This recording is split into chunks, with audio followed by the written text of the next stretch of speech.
This one is the R8 V10 Plus. This is just pure happiness. Every time I get in this, I get excited. I would recommend anyone that likes performance and sports cars to ditch the Porsche 911 and just go straight for the R8. Nothing like it. Want to hear something wild about one of snooker's most fascinating characters? Let me tell you about Ronnie O'Sullivan's love affair with cars. And trust me, this is some next-level stuff. Some people collect stamps, others hoard luxury watches, but for the Rocket, it's always been about one thing: cars. But here's the thing that makes his collection so interesting. It's like a timeline of his life, marking every high and low of his career, and Ronnie has had his fair share of both. Now, you might think a guy worth £40 million would just fill his garage with the flashiest supercars he could find, but that's not Ronnie's style.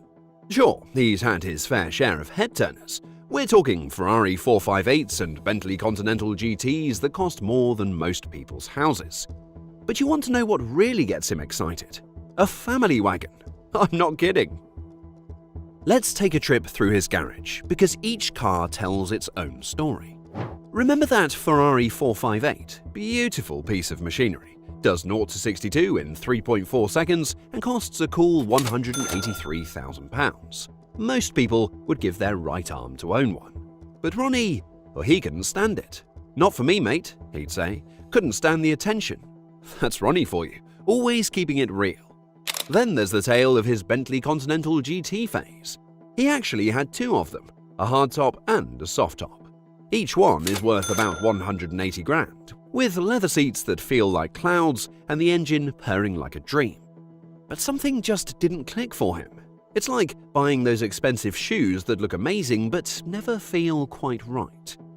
Now let me tell you about his BMW era, because this is where things get interesting. Back in his younger days, Ronnie went through 3 M5s in 9 months. "I was a lunatic," he admits now, looking back at those wild times. But it's no good. The track is for that. It's like someone watching grow up through their car choices. "The M3 was different. One of my favorite cars," he'd tell you with a grin.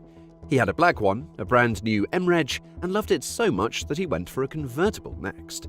This was during his good times, when everything was clicking both on and off the table. But every car collector has their horror stories, right? For Ronnie, it was the Aston Martin DB9. Sure, it looks like something James Bond would drive, and at £130,000 you'd expect perfection. Instead, the radio button fell off in my hand, went to get the door handle, and that came off. That's rough for a 130k Aston Martin, seriously. But after all the Ferraris, the Bentleys, the near misses, and the showstoppers, you know what Ronnie calls his favourite car? An Audi RS4 Avant.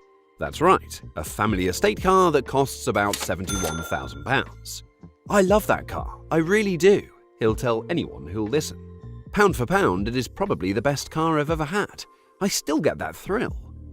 And maybe that's what makes Ronnie's car collection so special. He finds what works for him and what makes him happy. Sure, he could fill his garage with supercars. He's got the money. But instead, he's got this perfectly curated collection that reflects who he really is. These days, you're more likely to find him cruising in his RS4 Avant than tearing up the roads in a supercar. However, he still keeps a Porsche 911 around for when he wants to have a bit of fun, as he puts it. "Give me an RS4 for every day and a 911 for a bit of fun and I'm done, mate. I'm buzzing." It's funny how a person's car collection can tell you so much about them. In Ronnie's case, it's the story of a man who's tried it all, seen it all, and finally figured out exactly what makes him happy. No showing off, no pretense, just like his snooker game when you think about it. So next time you see Ronnie O'Sullivan at a tournament, remember, the greatest snooker player of all time drives a family wagon, and he's so happy about it. And speaking of unexpected choices, wait until you hear about the time Ronnie decided to swap horsepower for a barge. Yep, you heard that right. The man with the $1 million car collection bought himself a narrow boat. It's a 60-foot canal boat called Morphe Lady 3. Now, you might be thinking, a canal boat? Really? But that's classic Ronnie for you, always keeping everyone guessing. While other sports stars were buying beachfront properties and penthouses, the Rocket dropped £130,000 on this floating slice of wood. The funny part? He never spent a single night on it before selling it a year later. But here's what makes this story even better. Turns out this wasn't Ronnie's first rodeo on the water. Back in 2007, he had another boat called Double Kiss, and he actually lived on boats for nearly 8 years in London. You know, I lived on a boat about 7-8 years. I had it in London, and I loved it. You know, I had 3 or 4 months living on it, but couldn't use it because obviously I had to get back to work and stuff. But so I sold it, but I always had it in my mind that, you know, one day I'd buy another one. But there's something else about Ronnie O'Sullivan that most people don't know. The man who's considered the greatest snooker player ever, yep, the one with 7 world championships, would trade it all in a heartbeat to be a race car driver. You know how some people have that one dream they never got to chase? For Ronnie, it's always been about speed. When he talks about racing, his eyes light up like a kid on Christmas morning. This man would have been happy racing anything with 4 wheels and an engine. It wouldn't have to be Formula 1. It could be anything because I think, genuinely, that's what I love. Driving. Fast. And when he says fast, he means it. There's this brilliant quote where he says driving at 20 miles per hour gives him brain damage. Classic Ronnie, right? Always saying exactly what's on his mind. But get him on a track, whoa, that's when you see the real Rocket come alive. Remember when he appeared on Top Gear? That was a man living out a slice of his dream. You could see it in the way he handled the car, the natural feel he had for it. It's like watching someone who's finally found their element, even if it did come years after they'd mastered another craft entirely.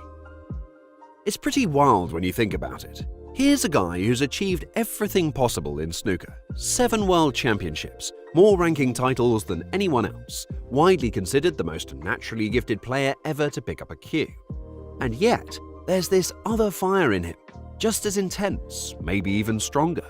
How many people do you know who'd have the guts to chase something that bold, especially when they're nearing 50? But not in Ronnie's case. He's built differently, and never one to hit the brakes on ambition. So next time you see Ronnie at the snooker table, making the game look ridiculously easy like he always does, remember, in his head, he might just be taking that perfect racing line through Silverstone's corners. And who knows, maybe in a few years we'll be watching the Rocket trade in his waistcoat for a racing suit. What do you think? Could Ronnie O'Sullivan make it as a racing driver?